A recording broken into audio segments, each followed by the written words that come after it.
বিসমিল্লাহির রহমানির রহিম। আসসালামু আলাইকুম। আপনাদের স্বাগত জানাচ্ছি ভিসা প্রফেসরের আজকের ভিডিওতে। আশা করছি সবাই ভালো আছেন, সুস্থ আছেন। আমিও ভালো আছি আপনাদের দয়ায়।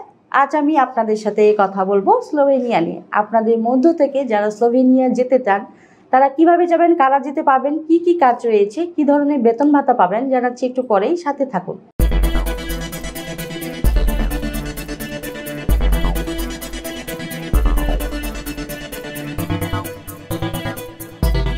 দর্শক, শুরুতেই বলেছি এই ভিডিও তাদের জন্য যারা ওয়ার্ক পারমিট ভিসা নিয়ে স্লোভেনিয়া যেতে চান। চলুন প্রথমে দেখে আসি কেমন দেশ এই স্লোভেনিয়া। মধ্য ইউরোপের দেশ স্লোভেনিয়ার প্রাতিষ্ঠানিক নাম দ্য রিপাবলিক অব স্লোভেনিয়া। এর পশ্চিমে রয়েছে ইতালি, উত্তরে অস্ট্রিয়া, উত্তর পূর্বে হাঙ্গেরি, দক্ষিণ পূর্বে ক্রোয়েশিয়া এবং দক্ষিণ পশ্চিমে আড্রিয়াটিক সাগর। স্লোভেনিয়া পাহাড় ও বন সমৃদ্ধ একটি দেশ। মোট আয়তন 20,771 বর্গ কিলোমিটার এবং জনসংখ্যা 2.1 মিলিয়ন। এর আগে এটি ছিল যুগোস্লাভিয়ার একটি অংশ। 1991 সালের 25 জুন সর্বপ্রথম কোনো রাষ্ট্র হিসেবে স্লোভেনিয়া যুগোস্লাভিয়ার জোট থেকে বের হয়ে আসে এবং নিজেদের স্বাধীন ও সার্বভৌম রাষ্ট্র হিসেবে ঘোষণা করে। তাদের বেশিরভাগ স্লোভেনিজ জাতিভুক্ত। স্লোভেনিয়ার আবহাওয়া প্রধানত উপমহাদেশীয়। লুবলিয়ানা দেশটির রাজধানী ও সর্ববৃহৎ শহর। 2002 সালে জরিপ মতে স্লোভেনিয়া মুসলমানের সংখ্যা 47,824, যা মোট জনসংখ্যার শতকরা 2.4 ভাগ। দর্শক, আমরা দেখলাম কতটা চমৎকার দেশ স্লোভেনিয়া। এবার আমরা যেটি জানবো সেটি হচ্ছে এদেশে আমাদের জন্য সাধারণত কি কি কাজে যোগদানের সুযোগ রয়েছে। চলুন জেনে আসি আরেকটি ভিডিও প্রতিবেদন থেকে। ইউরোপের সেনজেনভুক্ত দেশসমূহে যেতে চাইলে অনেকের কাছে প্রথম পছন্দ স্লোভেনিয়া, কেননা এখনো এখানে খুব বেশি বাইরের মানুষ নেই। স্লোভেনিয়ার ইমিগ্রেশন পলিসি দীর্ঘমেয়াদে যারা দেশটিতে বসবাস করতে চান তাদের জন্য আদর্শ। স্লোভেনিয়ার ভিসার সাথেই পাওয়া যায় 2 বছরের টিআরসি।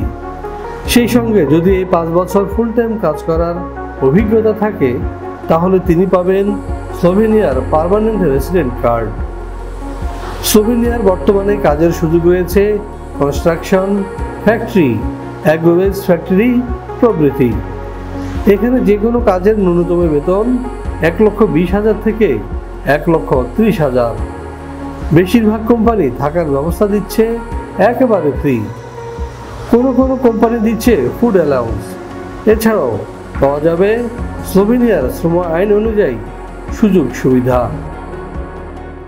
দর্শক, আমরা জানলাম কি কি কাজ রয়েছে স্লোভেনিয়ায়। এবার আমরা যেটি জানবো সেটি হচ্ছে কারা যেতে পারবেন স্লোভেনিয়ায় এবং ডকুমেন্ট হিসেবে আমাদের কি কি প্রয়োজন হবে। চলুন দেখে আসি আরেকটি প্রতিবেদন। 18 থেকে 45 বছর বয়সী যে কোনো বাংলাদেশি নাগরিক যেতে পারবেন স্লোভেনিয়ায়, তবে তিনি হবেন অপরাধমুক্ত এবং সুস্বাস্থ্যের অধিকারী। স্লোভেনিয়ার ওয়ার্ক পারমিট ভিসা পেতে আপনার প্রয়োজন হবে ছবি, পাসপোর্ট, এনআইডি, জন্ম নিবন্ধন, শিক্ষাগত যোগ্যতার সনদ, কাজের অভিজ্ঞতার সনদ, সিভি অথবা বায়োডাটা।